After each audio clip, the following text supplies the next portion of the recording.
하나님께서 이 세상을 창조하신 목적은 모든 피조물을 통해서 영광을 받으시기 위함입니다. 그래서 그 피조물 중에서 하나님의 형상을 따라 창조되어진 인간의 삶의 제1 목적은 하나님의 영광을 위해 살도록 창조되었다 하는 사실입니다. 그러므로 오늘 구원받은 우리는 하나님의 영광을 위한 삶을 살아야 합니다. 만약에 우리가 하나님의 영광을 위한 삶을 살지 않고 있다면 그 삶은 성경은 가장 어리석은 자의 삶이라 그렇게 말하면서, 그리고 또 한편으로는 가장 악한 자의 삶이라 그렇게 해도 과언이 아니라는 사실이죠. 우리가 하나님의 영광을 위해서 왜 살아야 되는가?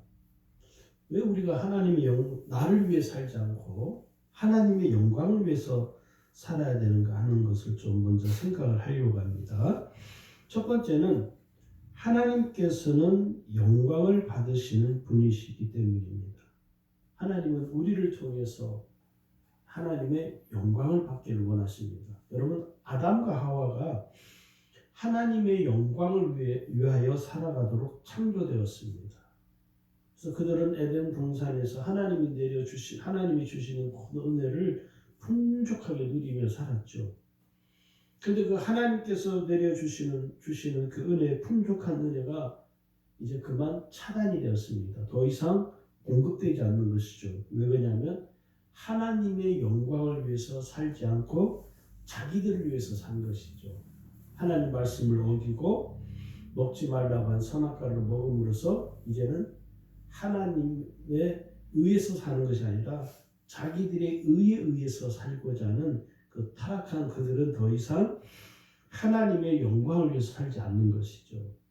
오늘 우리가 잘 보시면요, 세상 사람들은 하나님의 영광을 위해서 살지 않고 자기를 위해서 삽니다. 모든 사람들이 자기 자신만을 위해서 살죠. 그런데 오늘 구원받은 우리에게는 뭐가 있냐면 하나님의 영광을 위해서 사는 것을 우리가 알게 되는 것이죠. 불신자들은 이 사실을 아직도 모르기 때문에 자기를 위해서 살고, 구원받은 그리스도인들은 이 사실을 알고 깨닫기 때문에 하나님의 영광을 위해서 살아가도록 창조되어진 피조물이라는 사실을 우리가 알게 되는 것이죠. 두 번째는요, 인간은 하나님의 영광을 위해서 살도록 창조되었다. 서두에서 첫 번째 제가 말씀드렸는데, 여기 보면 이사야 43장 7절에 보시면 무릇 내 이름을 일컫는 자 곧 내가 내 영광을 위하여 창조한 자를 오게 하라.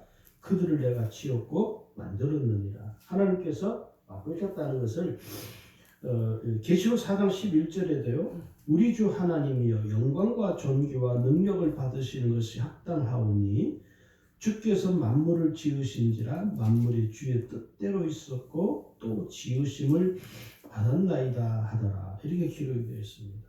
그래서 우리가 살아가는데 우리의 삶의 첫 번째 목적은 나는 하나님의 영광을 위해 살아가도록 창조되었다 하는 사실을 우리가 깨닫는 것이죠. 세 번째는 구원받은 성도는 주의 것입니다. 오늘 여기 보시면 우리가 읽은 본문이기도 하죠.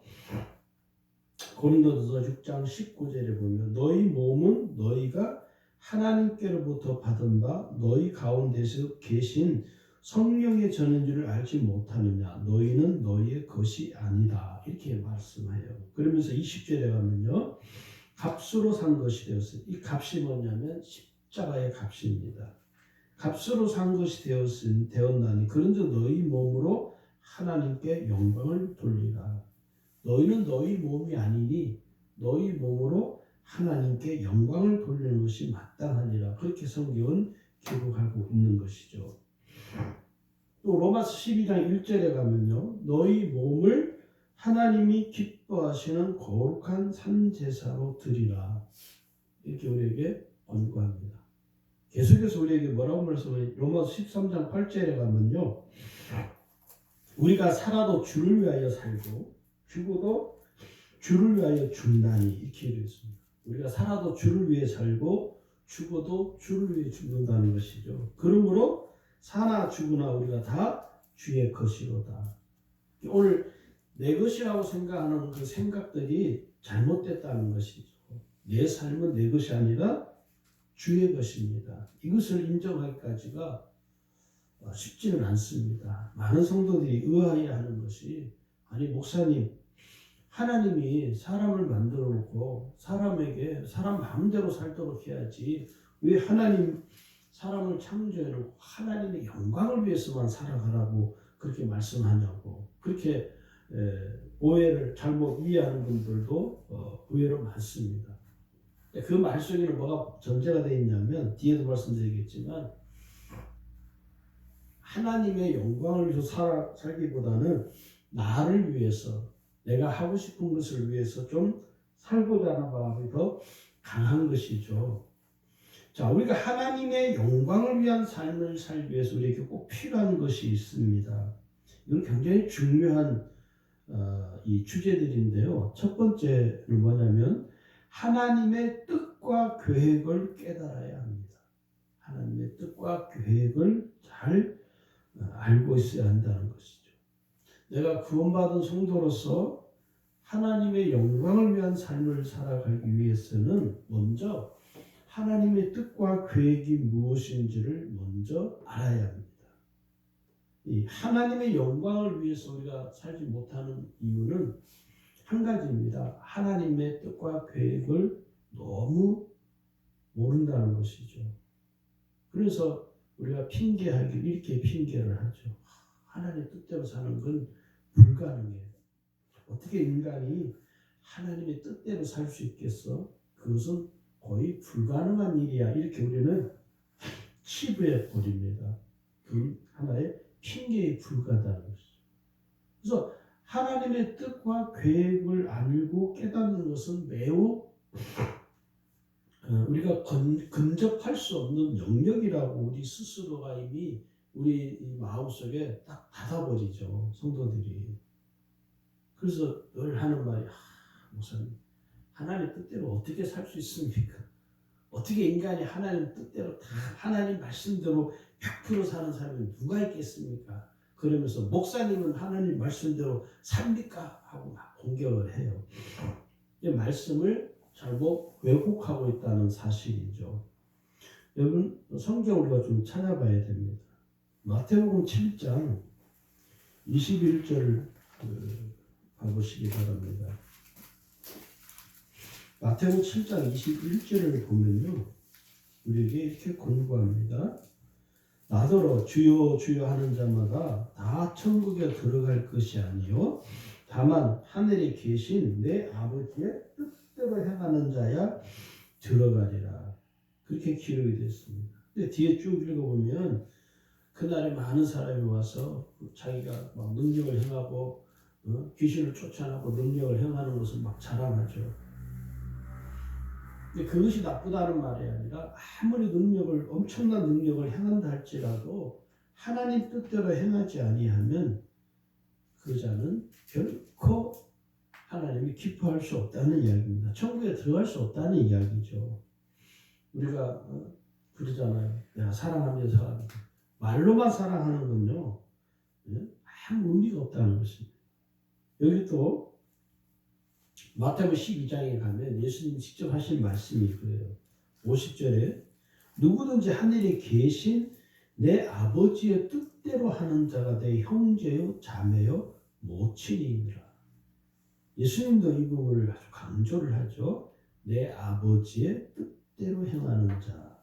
그러면서 로마서 2장 2절에 우리에게 뭐라고 공부하냐면 하나님의 뜻이 무엇인지 잘 분별하라고 우리에게 권고합니다. 여기 보면 너희는 이 세대를 본받지 말고 오직 마음을 새롭게 함으로 변화를 받아 하나님의 선하시고 기뻐하시고 온전하신 뜻이 무엇인지 분별을 하도록 하라. 이 세대의 어떤 흐름을 보지 말고 하나님께서 인도하시는 하나님의 그 뜻이 무엇인지를 잘 분별해서 살아가야 된다는 거죠. 우리는 이렇게 살면서 세상 돌아가는 일들에 대해서 너무 민감하잖아요. 어떤 분들은 그냥 세상 유행, 무엇이 유행하는가 너무 민감한 분들이 많아요. 나쁘다는 뜻이 아닙니다.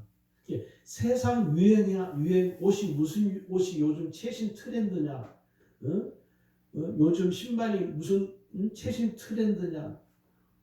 요즘 젊은이들은 또 이 IT 기기를 좋아하는 젊은 친구들은 IT 기기가 새로 나오면은 지금 사용하는 IT 기기가 있는데도 그 새로 나온 IT 기기를 또 구입을 해요. 제가 아는 젊은 목사님 이제 한 40대 초반밖에 안 됐는데 지금 우리 지방이 없는데 어떤 분을 보니까 IT 기기를 뭐 3대, 4대를 갖고 있어요. 내가 물어봤어요. 아니 내가 한 2대까지는 이해를 하겠는데 그렇게 뭐 많이 필요해? 했더니 목사님 모르셔서 그렇죠. 이게 다 필요합니다. 뭘 모르기는 몰라. 그러니까 계속 이게 유행에 최신 트렌드에 아주 민감한 거예요. 요즘 사람들이 유행이 무엇이냐? 옷도 그렇잖아요. 유행 따라서 이 옷이 또 바뀌고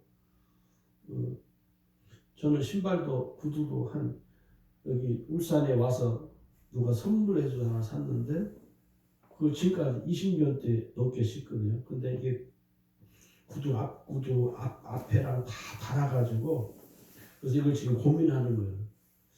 이걸 이 브랜드 매장에 가서 AS를 해달라고 할까? 어떻게 할까?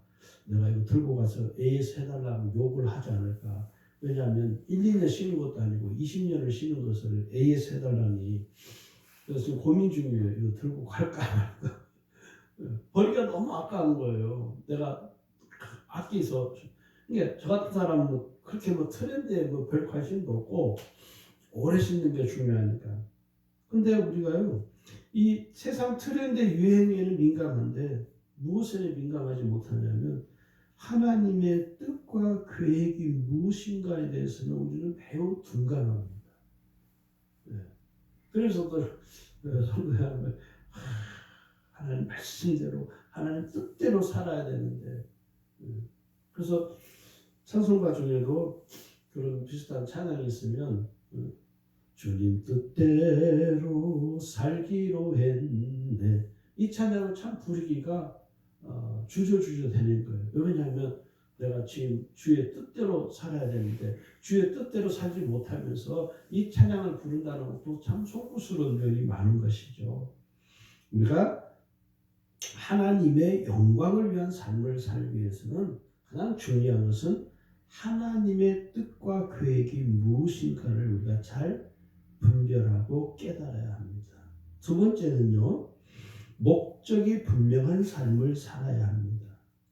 인간의 삶의 목적 중에 가장 중요한 것은 내가 하나님의 영광을 위한 삶을 사는 것을 내 인생의 최우선순위로, 아니 가장 제1순위로 설정을 해야 돼요. 그래서 가정에서든지 뭐 직장에서든지 어디에 있든지 항상 이것이 내 삶의 제1순위가 되어야 되는 것이죠. 그러면 여러분 1순위가 이게 설정이 잘 되어 있으면 모든 나머지 2순위, 3순위는요 아주 무리 없이 별 탈 없이 무탈하게 내 삶의 우선순위가 정리가 돼요. 그런데 우리의 삶의 우선순위가 제1순위가 하나님의 영광을 위한 삶의 목적이 설정되지 않았기 때문에 다른 것들이 맞춰지지 않는 거예요. 마치 첫 단추를 깨는 것과 같은 것입니다. 인생의 첫 단추를 잘못 깨면 어떻게 되죠? 평생 낭패를 당하죠. 그러니까 우리 인생의 첫 단추가 뭐냐? 저는 이 하나님의 영광을 위한 삶의 목적을 설정하는 것이라고 봅니다. 세 번째는요, 하나님의 말씀을 깨달아야 한다 하는 것입니다. 하나님의 영광을 위한 삶을 살기 위해서는 우리가 매 순간순간마다 이 하나님의 말씀을 잘 알고 깨달아야 됩니다. 왜냐하면 하나님은 이 말씀을 통해서 역사하거든요. 뭐 하나님이 어느 날 갑자기 어떤 사람에게 내가 너에게 계시하노라. 하나님 그렇게 역사하지 않습니다. 네. 그런 사람들을 여러분 조심하셔야 돼요. 하나님이 내가 어제 새벽에 기도하는데 하나님이 내게 계시했다. 조심하세요. 정말 조심하셔야 돼요. 하나님은 그런 식으로 역사하시는 하나님이 아니라 말씀을 통해서 우리에게 말씀하시는 하나님이십니다. 할렐루야. 그래서 네 번째는요. 하나님과 친밀한 관계에 이어야 합니다. 내가 하나님의 영광을 위해서 살기 위해서는 무엇보다도 하나님과 아주 친밀한 관계가 되어야 돼요. 하나님과 내가 어느 정도 친밀한가에 따라서 내가 하나님의 영광을 위해 살 수도 있고 살지 못할 수도 있습니다. 예수님이 이렇게 말씀하셨어요. 요한복음 14장 23절에서 사람이 나를 사랑하면 내 말을 지키리니 이게 친밀함입니다. 사람이 나를 사랑하면 내 말을 지키리니 내 아버지께도 저를 사랑하실 것이요 우리가 저에게 와서 거처를 저와 함께 하리라. 할렐루야. 얼마 전에 며칠 전에 저희 같이 공부한 저하고 정말 친동생, 친형처럼 여기는 목사님이 계세요. 전화 와가지고 형, 뭐 이제 자기가 누구한테 의논하고 그러자 할 그거 그러니까 저한테 의논을 하는 거예요. 어떻게 했으면 좋겠냐. 근데 그 목사님하고 저하고 뭐 맨날 만나는 사이가 아니거든요. 그렇다고 맨날 전화해가지고 잘 지내냐고 그런 사이 그러지도 않습니다. 그런데 전화 와서 어떻게 했으면 앞으로 이렇게 했으면 좋겠다. 그러니까 친밀하지 않으면요 자기의 마음의 속마음을 털어놓고 이야기할 수 없는 것이죠. 그죠? 뭐 자주 만나는 사이가 한 1년에 뭐 얼굴 한 번 볼까 말까 이게 늘 자주 본다고 해서 친밀한 게 아니라요. 내가 어려움이 있을 때 함께 서로 이야기하고 그런데 서로 친밀하기 때문에 그러니까 우리가 하나님과 인간관계도 마찬가지잖아요. 내가 인간관계에 있어서도 친밀하면요. 저는 목사로 제가 목회자가 되어서 이렇게 살면서 저보다 연세가 많은 목사님들이 있잖아요. 나이 어린 목사님도 있고 제 또래 목사님들도 계시고 제 선배 목사님도 계시고 그래요. 근데 제가 아무 목사님한테나 개인적으로 사적으로 형님 이렇게 안 부릅니다. 정말 내가 마음속으로 내가 존경하고 저분은 정말 인격적으로도 내가 신뢰할 수 있는 분이고 그리고 나와 관계가 아주 친밀한 그런 관계가 되어야 제 마음속에서도 또 제가 사적으로 둘이 이렇게 따로 여러 사람이 있을 때는 하기 어려우니까 둘이 따로 이렇게 있을 때는 그 목사님에게 제가 호칭을 형님 이렇게 불러요. 제가 형님이라고 그분을 부를 때는 제가 정말 그분을 존경하고 그분과의 관계에서 서로 친밀한 관계가 되기 때문에 제가 형님이라고 부르거든요. 일반 사회에서는 뭐 나이 많으면 이렇게 아무한테나 사실 형님 그러잖아요. 왜 그러냐면 인간관계에서도 마찬가지인데 하나님과의 우리의 관계에서도 마찬가지입니다. 내가 하나님과 아주 매우 친밀한 관계의 신앙생활을 하면요. 어떤 일이냐면 하나님의 영광을 위한 삶을 사는 데는 훨씬 더 내게 유익이 있습니다. 할렐루야. 훨씬 유익이 있어요. 자, 그 다음에 세 번째는요. 하나님의 영광을 위한 삶을 살아가려고 할 때 우리에게 방해가 되는 영적인 장애물들이 여러 가지 몇 가지가 있습니다. 이 문제를 어떻게 우리가 처리를 해야 될까 하는 건데요. 첫 번째는 우리가 처리해야 될 문제가 있는데 그게 뭐냐면 첫 번째는 자기 마음대로 하고자 하는 마음을 버려야 합니다. 내 마음대로 하고자 하는 내 뜻대로 하고자 하는 마음을 버려야 합니다. 그러나 이게 쉽지는 않잖아요. 사실 우리가 자식을 다 키워봤지만 자식도 내 마음대로 안 되잖아요. 그죠? 자식이 내 마음대로 됩니까? 되긴 돼요. 몇 살 때까지? 한 3살 때까지는. 3살 지나면 뭐라고 그래? 애들이요? 내가 할 거야. 그게 뭡니까? 신호탄입니다. 엄마 내 인생에 참견하지 마세요. 신호탄이에요. 저도 아이를 둘 키웠지만 한 3살 딱 지나가니까 그러더라고. 내가 할 거야. 제가 그때 깨달았어. 이게 신호탄이구나. 여러분 자식도 내 마음대로 안 되거든요. 자식을 내 마음대로 한다면 얼마나 좋겠습니까? 안 돼요. 그러니까 오늘 우리의 신앙도 마찬가지예요. 내가 하나님의 영광을 위한 삶을 살고 싶은데 나도 안 되는 게 뭐냐면 내가 내 마음대로 하고자 하는 마음이 우리 안에 뿌리 내리고 있거든요. 겉으로는 하나님의 뜻대로 산다고 말은 하지만 그 속 실상은 안 돼요. 왜? 뭐 때문에? 내 속에 내 마음대로 하고자 하는 마음이 깊이 뿌리 내려져 있어서 이건 하나님의 영광을 위해서 사는 것은 대단히 어렵게만 여겨지는 것이죠. 그래서 내 마음대로 하고 싶은 이 욕구를 버려야 합니다. 그래야 하나님의 영광을 드러내는 삶을 살아갈 수가 있습니다. 여기 잠언 28장 26절에 자기의 마음을 믿는 자는 미련한 자요 지혜롭게 행하는 자는 후원. 여기 뭐 자기의 마음을 믿는 자는 미련한 자라. 사람들이 오늘 자기 마음을 너무 신뢰하거든요. 오늘 성도들이 자기 그 마음을 너무 신뢰해요. 두 번째는요, 자기 생각을 버려야 합니다. 하나님의 영광을 위한 삶을 살기 위해서는 내 생각을 버려야 합니다. 이것도 사실 쉽지 않습니다.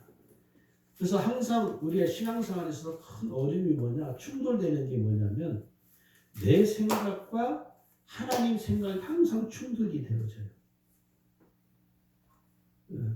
그래서 서로 여러분 우리 인간관계도 그렇잖아요. 남편과 아내가 서로 자주 다투어요. 자주 충돌을 해요. 왜 그런지 아세요? 여러 가지 복합적인 원인이 있지만 가장 첫 번째 원인이 뭐냐면 생각이 서로 다르기 때문에 다른 생각 때문에 이게 서로 충돌이 되는 거예요. 네 생각이 옳냐 내 생각이 옳냐 그거 가지고 서로 옥신각신 어떤 경우는 평생 싸우는 사람도 있고 어떤 사람은 아예 결혼해서 아예 그걸 알고 서로 생각을 꺾는 사람도 있고 대부분 뭡니까? 평생 싸우는 거죠. 생각이 다르니까. 그래서 오늘 우리 신앙도 똑같은 것 같아요. 하나님 생각과 내 생각에 충돌이 생겨요. 근데 우리가 알아야 됩니다. 이사야 55장 8절 9절에서는 이렇게 말씀합니다. 이 말씀이 오늘 우리에게 주시는 말씀이라고 저는 믿습니다. 여호와의 말씀에 내 생각은 너희 생각과 다르며 내 길은 너희 길과 달라서 하늘이 땅보다 높은 같이 내 길은 너희 길보다 높으며 내 생각은 너희 생각보다 높으니라. 하나님 생각이 우리보다 훨씬 위대하고 높다는 것이죠. 크다는 것이죠. 깊다는 것이죠. 그래서 오늘 우리가 하나님의 영광을 위한 삶을 살기 위해서는 내 생각보다 더 크고 위대하신 하나님의 생각을 내가 적극적으로 수용해야 됩니다. 그러면 하나님의 영광을 위해서 살아갈 수가 있습니다. 이 생각을 포기한다는 건요, 여러분 결코 쉽지는 않습니다. 믿음을 통해서 이 내 생각을 꺾어야 돼요. 내 생각을 꺾지 않으면 하나님 뜻을 따라 하나님 생각대로 살기는 어렵습니다. 세 번째는 자기 고집을 버려야 합니다. 하나님의 영광을 위한 삶을 살기 위해서는 내 고집, 모든 사람에게는요 고집이 있어요. 저도 고집이 있습니다. 그 고집이 금세 꺾이는 사람이 있고 안 꺾이는 사람이 있어요. 고집 없는 사람이 어디 있습니까? 우리나라 사회에서는 뭐 어떤 특별한 성을 대면서 이 성을 가진 사람이 고집이 세다고 하잖아요. 그건 일반적인 오류예요. 그게 다 맞는 말은 아니거든요. 성이 아닌 사람도 고집 센 사람 수두룩해요. 그러니까 특별한 성을 가진 사람이 고집이 세다는 말은요, 사실 오류입니다. 오류. 그 사람보다 더 고집이 센 사람도 엄청 많아요.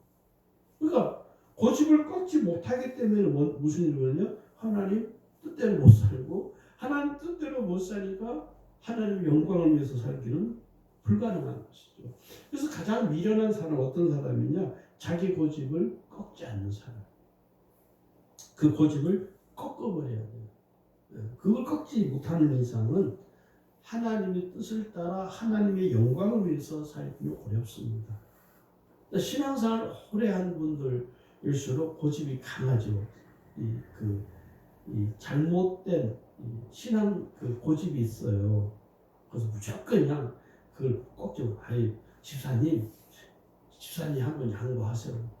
목사님 저는 죄는 흙이다는 못합니다. 그런 분들 많아요. 서로 싸웠잖아요. 교회 안에서 권사님들 여고사님 두 분이 싸웠어요.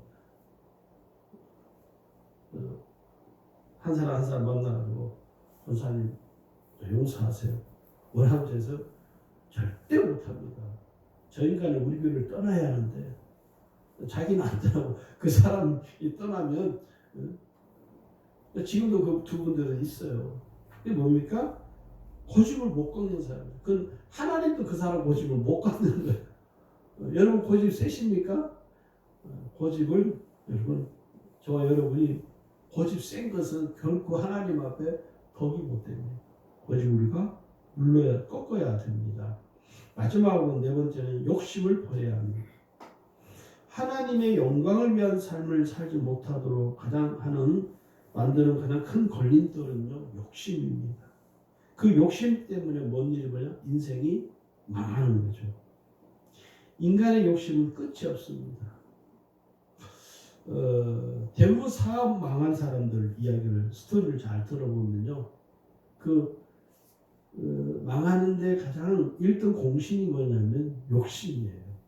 더 많이 갖고자 하는, 더 많이 벌고자 하는, 더 많은 것을 소유하고자 하는 그 욕심이 결국은 그 삶을 무너뜨려 버린 거거든요. 교회도 마찬가지입니다. 오늘 서울에 이런 데서는 교회를 100억짜리 공사를 하다가 교회가 부도나고, 왜 그래요? 욕심 때문에. 교회를 그렇게 100억 몇백억씩 들여서 공사해가지고 의리의리하게 대리석으로 건물을 지어서 그걸 하나님이 기뻐하신다고 누가 말할 수 있습니까? 그러면 우리같이 볼품없는 이런 초라한 이런 교회는, 건물 가지고 있는 교회는 하나님이 안 기뻐합니까? 그러니까 이게 사람의 욕심에서 시작된 것이죠. 교인들의 욕심이죠. 우리 교회는 무조건 크게 해야 된다. 그런 교회를 제가 많이 봤거든요. 교회 건축하는 중에 부도 나가지고 교회가 풍지박산이 나고. 그 뭐냐면 욕심이에요. 욕심. 제가 아는 목사님 한 분도 경기도 기흥인가요? 시흥인가? 거기서 목회를 잘 하셨는데 교인 한 40-50명 데리고 가지고 상가 건물 형태로 이렇게 2층으로 이렇게 아담하게 잘 지어서 비도 없이 잘 지어서 이렇게 교회를, 그래도 교인들이 한 20-30명밖에 안 되기 때문에 그 교회 수준에 맞게 건물을 잘 지어서 했어요. 한 몇 년 뒤에 거기다 5층으로 증축을 한다고. 제가 만나가지고 하지 마라. 그 교인들이 몇 명 되지도 않는 교인들이 그 교회 짓느라 얼마나 고생을 했냐. 좀 더 기다리라고. 좀 더 기다려서 어떤 시기가 되면 또 교인들도 그 일에 대해서 흔쾌히 100% 다 찬성하고 그러면 교회 전체가 괜찮다. 아니라고. 목사님 혼자 믿음이 좋은 거, 교인들은 믿음 없는 사람으로 돼버린 거예요. 그러니까 짓긴 졌어요. 근데 큰 어려움을 당해서 결국은 그 짓는 과정에서 너무너무 힘들어가지고 결국은 그분은 그 교회를 떠나고 그 지방에 있는 어느 교회하고 이렇게 합쳐졌어요. 그게 뭡니까? 욕심입니다. 근데 목사만 그럽니까? 우리가 살면서 얼마나 많은 욕심을 부립니까? 부모들은 자식에 대한 욕심이 있잖아요.